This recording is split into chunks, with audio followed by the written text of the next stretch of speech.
अध्यात्म और मनोविज्ञान, अध्यात्म और परामनोविज्ञान के अंतर्गत हम चर्चा कर चुके बहुत सारे विषयों की, जिसमें हमने दूरबोध, एक्स्ट्रा सेंसरी परसेप्शन, मन प्रयोज्ञान, टेलीपैथी, साइकोकाइनेसिस, बहुत सारे विषयों को हमने टच किया। हमने देखा कि किस प्रकार परामनोविज्ञान में भी हम सफलता प्राप्त कर सकते हैं, कैसे हम परा भौतिक शक्तियों का साक्षात्कार कर सकते हैं। उसके पहले हमने शरीर, मन और भाव को प्रशिक्षित करने की बात की। परामनोविज्ञान और अध्यात्म के अंतर्गत हमें कुछ और नया जानना है और कुछ नया सीखना है। जब परा की बात आती है तो इस शरीर के साथ भी कुछ परा घटित हो सकता है। चर्चा करनी है कि हमें शरीर के अंदर किस प्रकार से चुंबकीय धारा का निर्माण कर सकते हैं, कैसे शरीर के जो चैतन्य केंद्र हैं वो करंट का कार्य करते हैं और किस प्रकार प्रेक्षा ध्यान के माध्यम से हम एक्स्ट्रा सेंसरी परसेप्शन को जागृत कर सकते हैं या एक्स्ट्रा सेंसरी नॉलेज का हम जागरण कर सकते हैं। इलेक्ट्रोमैग्नेटिक फील्ड शरीर के अंदर कैसे बन सकता है, कैसे इलेक्ट्रोमैग्नेटिक फील्ड का निर्माण किया जा सकता है, यह प्रेक्षा ध्यान के माध्यम से हम इसे सीखेंगे। उसके पहले हमें चर्चा करनी है कि अगर हमें ध्यान के माध्यम से चैतन्य को जागृत करना है तो ध्यान है क्या, ध्यान का परिचय क्या है। एकाग्र चित्त, एकाग्र मन, एकाग्र शरीर को हम ध्यान कह सकते हैं। और ये कहा जाता है कि जब हम ध्यान करते हैं तो ध्यान से ऊर्जा का ऊर्ध्वारोहण होता है और व्यक्ति एनर्जाइज होता है। तो इसमें ध्यान के माध्यम से हम ऊर्जा का संरक्षण कर सकते हैं, ऊर्जा को हम बचा सकते हैं और ऊर्जा का हम सही दिशा में उपयोग कर सकते हैं। और कहा जाता है कि जब यह ऊर्जा का संरक्षण होता है, जो ऊर्जा बचती है वह क्या है, मस्तिष्क के विभागों में जाती है और मस्तिष्क के जो अलग अलग भागों में जाती है वो भाग कहलाते हैं ब्रह्मचक्र, ब्रह्मांड्र, सहस्रार चक्र, या फिर प्रेक्षा ध्यान की भाषा में हम बात करें तो उसका नाम हो जाता है सेंटर ऑफ नॉलेज अर्थात ज्ञान केंद्र। अलग अलग योग परंपरा है और अलग अलग ध्यान परंपरा, और उस ध्यान परंपरा में अलग अलग नाम आते हैं चैतन्य केंद्रों के। इलेक्ट्रोमैग्नेटिक फील्ड का स्वरूप क्या है, किस प्रकार साइकिक सेंटर का तात्पर्य क्या है। यहाँ साइकिक मन के लिए नहीं है, यहाँ चैतन्य केंद्र के परिप्रेक्ष्य में ये बताया जा रहा है कि हम किस प्रकार चैतन्य केंद्रों को जागृत करके उन्हें चुंबकीय बना सकते हैं। तंत्र शास्त्र और हठ योग में 7 प्रकार के केंद्रों की बात आती है, इन्हें चक्र कहा जाता है। और ये जो चक्र है शरीर में 7 स्थान है इनके और 7 ग्रंथियां इन चक्रों से संबंधित है। जैन पराविद्या में पूरे शरीर को चैतन्य माना गया, कहा गया कि सेंटर ऑफ पावर और कॉन्शियसनेस है जो वह पूरा शरीर है, क्योंकि वो अनकाउंटेबल है। जितने शरीर के मर्म स्थान, जितने शरीर में अवयव है, शरीर का हर हिस्सा चैतन्य का केंद्र बन सकता है। इसलिए जैन पराविद्या में अनलिमिटेड या कहते हैं कि इनफाइनाइट कॉन्शियसनेस के सेंटर बताए गए। आयुर्विद्या में अलग प्रकार के सेंटर बताए गए। सुश्रुत संहिता में 210 चैतन्य केंद्र और 100 के आसपास मर्म स्थान बताए गए। प्रेक्षा ध्यान में इन्हीं चैतन्य केंद्रों को चैतन्य केंद्र का नाम दिया गया और यही मर्म स्थान चैतन्य केंद्र के रूप में बताए जाते हैं। 13 चैतन्य केंद्र, और ये 13 केंद्र, इसमें से अधिकतर केंद्र ग्रंथियों से संबंध रखते हैं। तो ग्रंथियां चैतन्य का सघन चैतन्य का मूल स्थान है। अगर इन ग्रंथियों को एक्टिवेट कर दिया जाता है, इन ग्रंथियों को में चुंबकत्व निर्माण कर दिया जाता है, तो ये ग्रंथियां जग जाती हैं। एक शब्द और आता है करण। ये करण शब्द भी ध्यान से संबंधित है। करण का स्वरूप क्या हो सकता है? करण हम किसे कहते हैं? कहा कि जब ध्यान के माध्यम से किसी सेंटर को जागृत कर दिया जाता है और उसका स्पेशली हमें ये दिखाई देता है कि व्यक्ति के भीतर समता, सादगी, सहजता, सहिष्णुता, ये सब क्या है? इनका जागरण हो जाता है। वो व्यक्ति समतामय बन जाता है। इसका मतलब उसके जो सेंटर हैं वो करण बन गए। आगमों में या शास्त्रों में बहुत सारे शब्द मिलते हैं, जैसे संधि, सिवर, विवर, रंध्र, चक्र, करण, कमल। ये सारे के सारे सिनोनिम्स यानी समानार्थी शब्द हैं और ये करण के रूप में इन्हें माना जाता है। इन्हें करण का ही एक प्रकार बताया जाता है। एक्स्ट्रा सेंसरी परसेप्शन की जो किरणें हैं वो क्या है? ये करण में से आती हैं। करण क्या हुए? जो सेंटर्स ध्यान के माध्यम से जग गए वो करण कहलाए और इन्हीं करण के माध्यम से अतीन्द्रिय ज्ञान की जो किरणें हैं वो हमारे भीतर आती हैं। इसे हम विवर भी कह सकते हैं, जो सेंटर ऑफ कॉन्शियसनेस यानी हमारी चेतना के सेंटर है। नंदी चूर्ण आगमों का व्याख्या ग्रंथ होता है। नंदी सूत्र आगम और नंदी का ही व्याख्या ग्रंथ नंदी चूर्णी। उसमें बताया गया कि अगर हम अंत की बात करते हैं तो वो शब्द अंत हम जिसके साथ जोड़ते हैं वो उसका अंत होता है।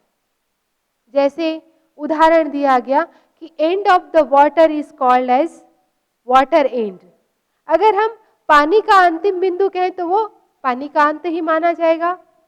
अगर जंगल का अंतिम कहें तो वो अंतिम जंगल हो गया। इसी प्रकार कहने का यहाँ तात्पर्य ये है कि नंदी चूड़ी में बताया गया कि जो एक्स्ट्रा सेंसरी परसेप्शन होता है या एक्स्ट्रा सेंसरी नॉलेज होता है वह चाहे अंतगत हो चाहे मध्यगत हो, वह ज्ञान का ही प्रकार माना जाएगा। करण का अर्थ क्या हुआ? तो कहा कि जहां से प्योर कॉन्शियसनेस की धारा प्रवाहित होती है और वह शरीर का कोई भी हिस्सा हो सकता है, वह करण के रूप में परिवर्तित हो जाता है। अर्थात जहां से शुद्ध चेतना का प्रवाह होता है वह करण कहलाता है और यह करण हमारे शरीर का कोई भी हिस्सा हो सकता है। हमारी जो शरीर की चेतना है, हमारे शरीर की जो शक्ति है, वह हमारे शरीर के भीतर बहुत सारे सेंटर्स हैं। उन सेंटर्स को अगर हम प्रेक्षा ध्यान या अपनी साधना के द्वारा अगर जागृत कर देते हैं तो हम उस ऊर्जा को, उस शक्ति को, उस कॉन्शियसनेस को एक्सप्रेस कर सकते हैं। और जब शरीर के जितने भी सेंटर्स इस धारा, इस शक्ति का प्रवाह करते हैं, वो सारे के सारे करण बन जाते हैं। और प्रेक्षा ध्यान के माध्यम से हम पूरी बॉडी को भी करण बना सकते हैं। पूरी शरीर को हम इलेक्ट्रोमैग्नेटिक फील्ड बनाकर उस शरीर से चुंबकीय किरणों का प्रवाह कर सकते हैं और ये पूरा शरीर करण बन सकता है। अब करण और दूरबोध क्या है? हमने बताया कि करण जागृत चैतन्य केंद्र है और क्लेयरवायंस अर्थात दूर बोध यानी अवधि ज्ञान, अतीन्द्रिय ज्ञान। हम नंदी चूर्णी की बात कर रहे थे, तो नंदी सूत्र जिसमें 6 प्रकार के अवधि ज्ञान बताए गए। हमने इसकी चर्चा पहले वाले पाठों में की कि अनुगमिक, अनुनुगमिक, वर्धमान, हीयमान, स्थित और अनवस्थित। ये 6 प्रकार यानी साथ में चलने वाला, वहीं रहने वाला, बढ़ने वाला, घटने वाला, उत्पन्न होकर नष्ट होने वाला और कभी नष्ट नहीं होने वाला। हमने चर्चा की थी कि इस अवधि ज्ञान को कैसे प्राप्त कर सकते हैं।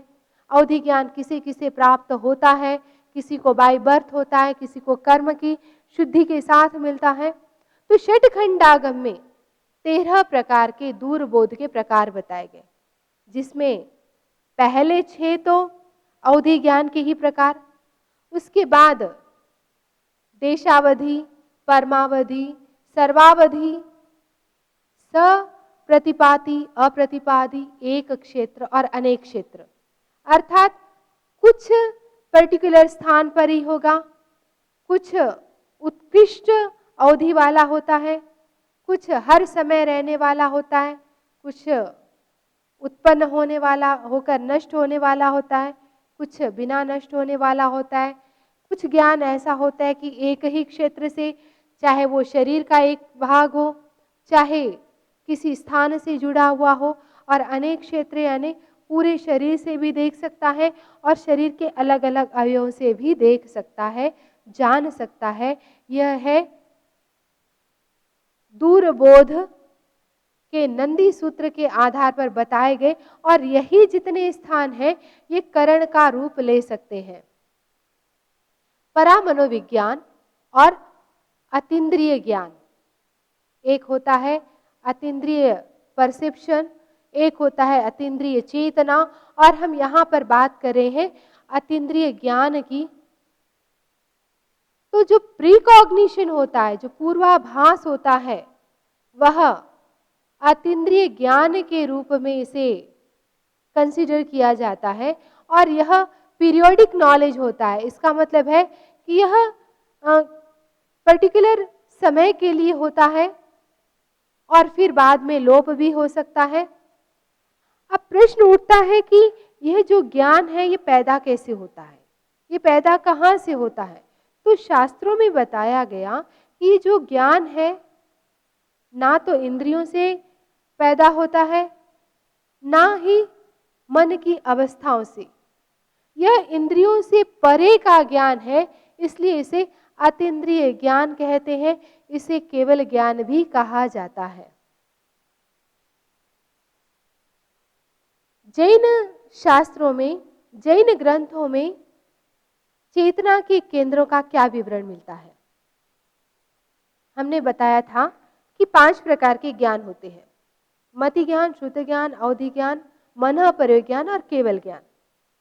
तो मति, श्रुत और अवधि ज्ञान ये तो इंद्रिय और मन से होने वाले हैं, लेकिन कहीं पर कुछ ज्ञान, अवधि ज्ञान के जो कुछ भेद हैं उसे क्लेयरवायंस के रूप में भी लिया गया। और ये जो अवधि ज्ञान है ये अंतगत भी होता है और मध्यगत भी होता है। अंतगत का तात्पर्य ये होता है कि शरीर के आगे के हिस्से से होगा, पीछे के हिस्से से होगा या बाहर में होगा। मध्यगत शरीर के भीतर से ये जो ज्ञान होता है वो मध्यगत ज्ञान कहलाता है। और जैन लिटरेचर में चेतना के केंद्र पूरा शरीर बताया गया, लेकिन आचार्य महाप्रज्ञ जी ने जब प्रेक्षा ध्यान की प्ररूपणा की, उसकी स्थापना की, उन्होंने अपने अध्ययन के, अपने अनुभव के आधार पर बताया कि 13 मूल केंद्र हैं, जिसे उन्होंने चैतन्य केंद्र ही नाम दिया। संभिन्न स्रोतोपलब्धि यानी एक शरीर से हटकर दूसरे शरीर की जानकारी करना, शरीर से अलग ज्ञान करना। और शरीर से संबंध भी ज्ञान की जब बात कर रहे थे तो उन्होंने कहा कि उन्होंने अर्थात शास्त्रकारों ने बताया कि हमारी जो जिह्वा है, उस जिह्वा पर 9000 से ऊपर बर्ड्स हैं, जिससे हमें स्वाद का अनुभव होता है। और नाक में 50 मिलियन वर्ड्स हैं, वो भी स्थान है जिससे हमें गंध की अनुभूति होती है। और आंख को तो उन्होंने छोटा टीवी कैमरा बताया। छोटा टीवी कैमरा इसलिए बताया कि कई घटनाएं तो हमारे भीतर आंख के माध्यम से कैच हो जाती है और कुछ घटनाएं निकल जाती हैं। ईयर, कान को हजारों संदेशों का मैसेंजर बताया। क्यों? आप बहुत कुछ सुनते हैं और बहुत कुछ सुनाते हैं, इसलिए यहाँ पर हजारों संदेश वाहक उसके पास है, यानी कान संदेश वाहक का काम करता है, यानी संदेश को ग्रहण भी करता है और संदेश प्रवाहित भी करता है। प्रश्न उठा कि चैतन्य केंद्रों का स्थान कौन सा है? ऐसे कौन कौन से सेंटर हैं जिसे हम परिवर्तित कर सकते हैं और उस परिवर्तन की प्रोसेस क्या हो सकती है? चैतन्य केंद्र की बात कर रहे थे कि 13 चैतन्य केंद्र हमारे शरीर में है और अंतःस्रावी ग्रंथियां 8 है। मूलतः मूल केंद्रों का संबंध इन चैतन्य केंद्रों से है, इन ग्रंथियों के साथ है। पातंजल में भी, योग शास्त्र में भी 7 चक्र बताए गए और ये 7 चक्र भी क्या है? ग्रंथियों से संबंध रखते हैं। तो इन ग्रंथियों को जब हम एक्टिवेट कर देते हैं तो हमारे भीतर परिवर्तन घटित हो सकता है। लेश्या ध्यान, लेश्या ध्यान भी शरीर के केंद्रों पर किया जाता है। लेश्या यानी रंगों का ध्यान, रंगों के ध्यान से भी हम ग्रंथियों को जागृत कर सकते हैं। चक्र की बात हमने की ही, इसी चक्र को वीवर भी कहा जाता है कि जब चक्र को इलेक्ट्रोमैग्नेटिक कर दिया जाता है, उसमें इलेक्ट्रोमैग्नेटिक फील्ड उसमें निर्माण कर दिया जाता है, तो करण और वीवर के रूप में होता है। अब परिवर्तन की प्रक्रिया क्या हो सकती है? ये संसार समस्या में भी है, आनंद में भी है। ये संसार विविधता को लिए हुए है, तो हर व्यक्ति को अनुकूलता मिले ये जरूरी नहीं, और प्रतिकूलता को वह सहन कर पाए ये भी जरूरी नहीं। तो प्रेक्षा ध्यान, ध्यान की एक पद्धति जिसमें कहा कि देखो, केवल देखो। किसको देखना है? हमें देखना है चैतन्य केंद्र को, और वहां पर होने वाले वाइब्रेशंस को देखना है। और जो हम वाइब्रेशंस, जो हम प्रकंपनों को देख रहे हैं, उन प्रकंपनों का अनुभव कर रहे हैं, वो हमें कैसे करना है? ज्ञाता दृष्टा भाव से, अर्थात प्रियता और अप्रियता से मुक्त होकर। क्या ये संभव है कि प्रियता और अप्रियता से मुक्त होकर हम किसी चीज को देखें? लेकिन प्रेक्षा ध्यान में बताया गया कि हम प्रियता और अप्रियता से मुक्त होकर हम देख सकते हैं, और जहां पर प्रियता और अप्रियता से व्यक्ति मुक्त हो जाता है, उसके चैतन्य केंद्र जागृत हो जाते हैं। उसके चैतन्य केंद्र करण का रूप ले लेते हैं, और जब करण का रूप ले लेते हैं तो वह क्या बनता है? अतीन्द्रिय चेतना का धनी बन जाता है। उसके चैतन्य केंद्र जो है वो जागृत हो जाते हैं। Extra ordinary power of mind, हमारे मन की कुछ ऐसी विशेषता है जो सामान्य से हटकर है।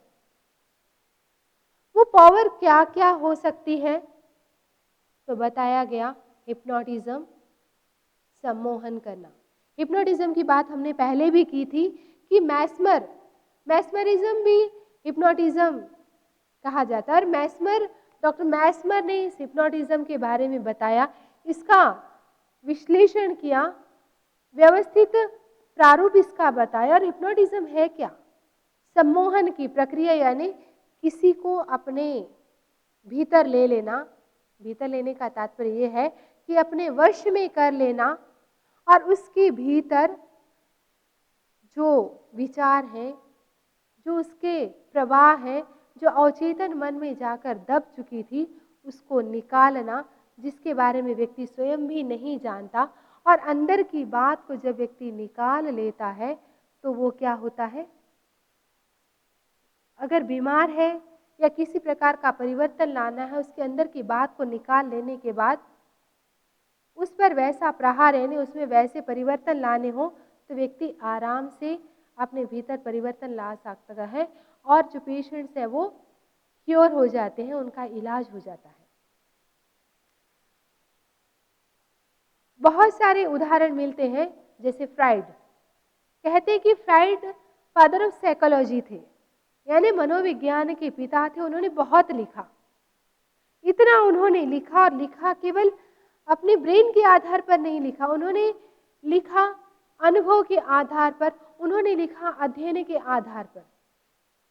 उन्होंने कई ऐसे प्रयोग किए कि किसी के जंघा में दर्द है, वो चल फिर नहीं पा रहा, कोई आंख से नहीं देख पा रहा, मेडिकली जांच से पता चलता है कि उसके ऐसी कोई प्रॉब्लम नहीं, तो उन्होंने हिप्नोटिज्म के प्रयोगों से उस रोग तक पहुंचे कि उसके पीछे कारण क्या है। तो इसके पीछे कई शारीरिक रोगों के पीछे कारण मन होता है, तो हिप्नोटिज्म में मन को सम्मोहित कर दिया जाता है और भीतर के कारण तक पहुंच कर उसका इलाज कर दिया जाता है। ऑटो सजेशन यानी संसूचन अर्थात अपने द्वारा अपने आप को सजेशन देके परिवर्तन लाना। एक होता है अपने आप को भी देते हैं और एक दूसरे को भी। मुझे मेरे भीतर किसी प्रकार का परिवर्तन लाना है तो मैं अपने आप को वैसा सुझाव दूंगी और वैसे हो जाऊंगी, और दूसरे में भी अगर हमें परिवर्तन लाना है तो हमने हिप्नोटिज्म के माध्यम से जाना कि उसके भीतर क्या कमी है या क्या कमजोरी है। और ऑटो सजेशन जो हम स्वयं के लिए भी कर सकते हैं और दूसरों के लिए भी कर सकते हैं, उससे हमने दूसरों को सुझाव दिया, उसकी उस कमजोरी पर प्रहार किया, उस कमजोरी को हमने मजबूती में बदल दिया। एक छोटा सा उदाहरण बताऊं, घर में एक बच्चा है, बच्चा अगर होशियार है, वो हर चीज का उत्तर देता है तो हम कहते हैं होशियार है। लेकिन किसी बच्चे को थोड़ा बहुत भी नहीं आता है और उसे बार बार हम ये कहें कि तुम्हें तो कुछ नहीं आता है, तुम्हें तो कुछ नहीं आता है, अब कोई कुछ बोलने लगता है, तुम चुप रहो, तुम्हें कुछ नहीं आता है, तो बच्चा कहता है कि मुझे कुछ नहीं आता है। और किसी दिन किसी ने कुछ पूछ लिया कि बच्चा बताओ कि ये क्या होता है, उसको आता है लेकिन फिर भी वो नहीं बता पा रहा, क्योंकि जैसे ही वो बोलने के लिए खड़ा होता है उसको याद आता है कि मुझे तो कुछ नहीं आता है। ये हुआ दूसरों के संबंध में। आप अपने साथ सोचिए, कभी आप सुबह उठे और आपको किसी ने कहा भी क्या बात है, आज तुम्हारा चेहरा बहुत उदास लग रहा है, कहीं बुखार है क्या, आंखें लाल लग रही है, नहीं ऐसा तो कुछ नहीं है। फिर किसी और ने पूछा, 4-5 व्यक्ति ने पूछ लिया, आगे आपको खुद को ही फील होगा कि नहीं, लगता है कि मुझे बुखार है, आज मेरा गर्म हो रहा है। वो क्यों हुआ? क्योंकि वो सजेशन आपको मिलता रहा और वो सजेशन आपके अनकॉन्शियस माइंड तक चला गया और उसके कारण आपके शरीर के भीतर वैसे परिवर्तन होने लग गए। साइकोकाइनेसिस यानी कुछ कार्य तो प्राण धारा से शरीर में परिवर्तित किए जाते हैं, लेकिन मनोबल के माध्यम से भी किसी के मन को परिवर्तित कर दिया जाता है, ये कहलाता है साइकोकाइनेसिस। साइकोकाइनेसिस भी परिवर्तन की बहुत अच्छी प्रक्रिया है। अब प्रश्न होता है कि हिप्नोटिज्म हो, चाहे ऑटो सजेशन हो, चाहे साइकोकाइनेसिस हो, इसका लाभ क्या है, इससे हमें क्या मिलने वाला है? देखिए, जो काम विज्ञान नहीं कर सकता वो हिप्नोटिज्म कर देता है कि बीमारी की मूल तक पहुंच जाता है, कारण के मूल बिंदु तक पहुंच जाता है, परिवर्तन इससे घटित हो सकता है, हम रोगी का इलाज कर सकते हैं, चाहे वो मानसिक हो चाहे शारीरिक हो, और मन के भावों को भी हम बदल सकते हैं। तो ये एक्स्ट्रा ऑर्डिनरी पावर जो है हमारे मन की, वो हमारे स्वयं के लिए और दूसरों के लिए अगर हम उसे पॉजिटिव एंगल में ले जाते हैं तो बहुत लाभदायक सिद्ध होती है। हिप्नोटिज्म के क्या क्या प्रकार हो सकते हैं? हमने पहले भी पढ़ा, सोमनाम्बुलिज्म या मैग्नेटिक पावर या चुंबकीय निद्रा, जिससे शल्य चिकित्सा भी कर दी जाती है और पेशेंट को विचारों की दुनिया से बाहर निकालकर उसे शांति कराई जाती है। व्यक्ति है वो अपनी पर्सनल लाइफ की जो बातों को खुद नहीं जानता है, लेकिन वो बातें उसके अनकॉन्शियस माइंड में दबी पड़ी है, वो उसको भी क्या है बाहर निकाल सकता है और उसको इरेज यानी मिटा सकता है। वैसे ये कहा जाता है कि हमारे जीवन में ऐसा कोई रबर नहीं जो हमारे पास्ट को मिटा सके, लेकिन हमारे लाइफ की कुछ ऐसे इंसिडेंट जरूर होते हैं कि जिससे हम प्रयोगों के माध्यम से उसे निकाल सकते हैं। तो हिप्नोटिज्म के माध्यम से हम हमारे भीतर दबे हुए अगर कोई विचार है जो हमें बार बार परेशान करें तो हम उसको इरेज कर सकते हैं। यह इसका इम्पोर्टेंस है कि व्यक्ति रिफ्रेश हो जाता है, हमारी आदतों में हम परिवर्तन ला सकते हैं और बीमारियों की जड़ तक पहुंच सकते हैं। अभी तक हम बात कर रहे थे कि एक्स्ट्रा सेंसरी नॉलेज क्या है, हम उसे कैसे प्राप्त कर सकते हैं, कैसे हम करण बना सकते हैं अपने शरीर को, अर्थात हमारे चैतन्य केंद्रों को हम जागृत कर सकते हैं। तो ये सब चीजें परामनोविज्ञान का विषय है। परामनोविज्ञान का एक विषय और है भूतों का अस्तित्व, देवता और उनके साथ हम कैसे वार्तालाप कर सकते हैं, उनके अंदर वो देवता क्यों बनते हैं, ये सब बातें इसके अंतर्गत आती है। तो भूतों का अस्तित्व है। जैन दर्शन 4 गतियों को मानता है, तो भूत वैसे देखा जाए तो देवगति के इसमें मान्यता मिलती है इसे, क्योंकि देवों का एक प्रकार बताया जाता है। लेकिन पाश्चात्य देशों में घोस्ट को देवता नहीं माना जाता, ये माना जाता है कि बहुत सारी आत्माएं जो भटक जाती हैं, जो पुनः शरीर धारण नहीं कर पा रही हैं, वो भूत के रूप में स्थानों पर रहती हैं अलग अलग, जैसे लंदन की, ग्रीक की, यूरोप की, और ऐसे कई देशों के उदाहरण मिलते हैं कि जहाँ पर भूतों को देखना, भूतों के साथ टकराना, भूतों से वार्तालाप, भूतों के पिक्चर लेना, ऐसे बहुत सारे प्रसंग आते हैं। तो देवता वैसे ही पराशक्तियों के धारक होते हैं, उनसे वार्तालाप कैसे किया जाए? तो रविंद्रनाथ टैगोर का उदाहरण आता है कि प्लान शीट एक कोई गेम होता होगा, हमने तो देखा नहीं, लेकिन उसके बारे में पढ़ा है कि प्लान शीट के माध्यम से देवताओं को आह्वान किया जाता है, आत्माओं को आह्वान किया जाता है और आत्माएं आती हैं और उन आत्माओं के साथ वार्तालाप किया जाता है।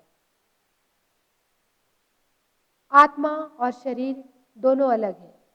तो एक शरीर में वैसे तो एक आत्मा रहती है, लेकिन देवता हो चाहे भूतों की बात हो, तो ये हमारे शरीर में, हमारे अर्थात मनुष्य या किसी के भी शरीर में आ सकते हैं। मनुष्य, इनका जो शरीर होता है वो हमारी तरह औदारी अर्थात हाड़ मांस का नहीं होता, ये शरीर परिवर्तनशील होता है।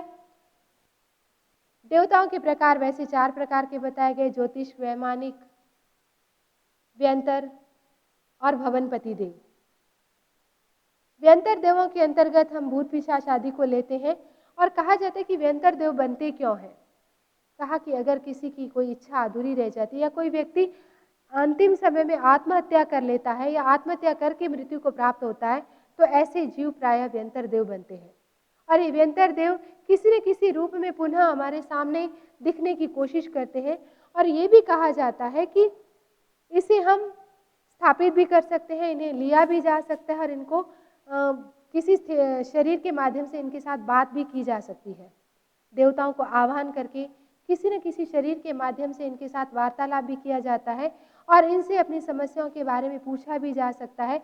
जैसे किसी से पूछा गया कि देवगति कैसी है, तो उस व्यक्ति ने प्लान शीट, जिसकी आत्मा थी, रविंद्रनाथ टैगोर का ये उदाहरण है, तो उनको ये बताते हैं कि जो चीज़ मुझे मरने के बाद मिली वो आप तुम जीते जी जानना चाहते हो, तो कुछ किस प्रकार से हमें उत्तर दे सकते हैं। ये डिपेंड करता है कि देवता किस कोटि के हैं, वो कितना हमारा सहयोग कर सकते हैं, कहाँ उन्हें रहना है, किस प्रकार से वो स्थापित होना चाहते हैं। लेकिन भूतों का अस्तित्व है और हम ध्यान साधना के माध्यम से भी उनके साथ संबंध स्थापित कर सकते हैं।